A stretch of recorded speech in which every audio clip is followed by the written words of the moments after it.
Bonjour à tous et merci d'être avec nous dans le live TV Finance en direct donc pour l'actualité économique et celle des entreprises. Au programme de ce mardi 11 février, dans quelques instants, Virginie Tison, la fondatrice de Artrop, nous présente la start-up qu'elle a fondée en 2016 et qui coach des artistes. Nous suivrons l'ouverture de la bourse de Paris à 9h avec Benoît Rousseau, trader pour compte propre, Bernard Pradeclos, trader pour compte propre également, décryptera pour nous les market movers, donc les valeurs à surveiller. Puis notre interview avec Marc Rochard, le directeur réseau de Ewigo, également à suivre ce matin. Le broker du jour avec Itoro, David Derry et Antoine Fraisse-Soulier seront sur notre plateau.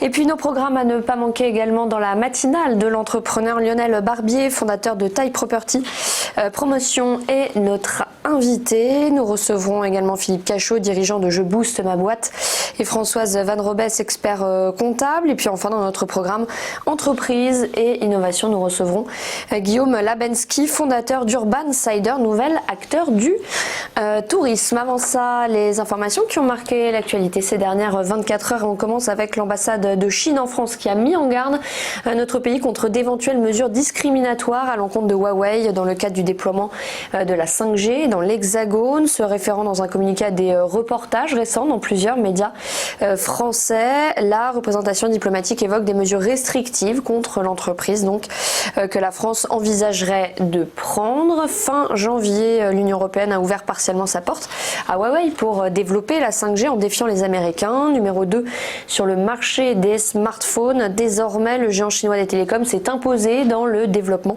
de l'internet mobile ultra rapide, donc face à ses rivaux, et réfutant tout risque sanitaire ou technique ou sécuritaire des équipements de Huawei. L'ambassade de Chine en France remarque aussi que si par souci de sécurité le gouvernement français a réellement besoin de fixer des contraintes aux opérateurs, je cite, il devrait établir à cet égard des critères transparents et traiter toutes les entreprises de la même manière. Fin de citation. Autre information, elle concerne le nouveau patron de Renault, Luca De Meo, qui sera mieux payé que ses prédécesseurs avec 1,3 million d'euros de fixe annuel et une rémunération totale qui pourrait dépasser les 6 millions d'euros selon ses performances. Voici les informations dont on dispose d'après un document qui a été mis en ligne donc par le constructeur français. Si on exclut les rémunérations perçues par Carlos Ghosn comme dirigeant de Nissan et qui lui permettaient d'atteindre au cumul 15 millions d'euros par an, et bien ce dernier n'aurait eu droit chez Renault qu'à un maximum de 4,7 millions annuels. Une source proche du dossier, selon l'AFP, souligne que Luca De Meo aurait accepté de baisser sa rémunération fixe, donc plus variable,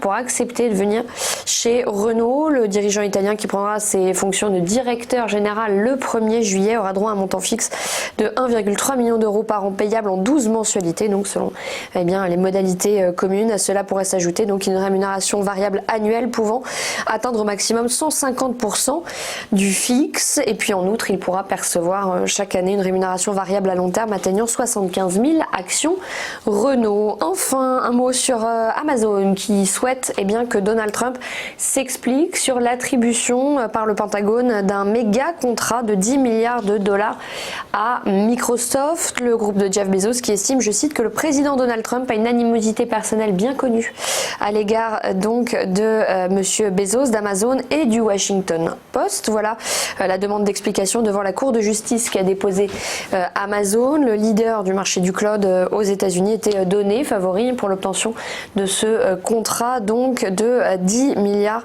de dollars qui s'étend sur une durée de 10 ans. Il vise à moderniser la totalité des systèmes informatiques des forces armées américaines dans un système géré par l'intelligence artificielle.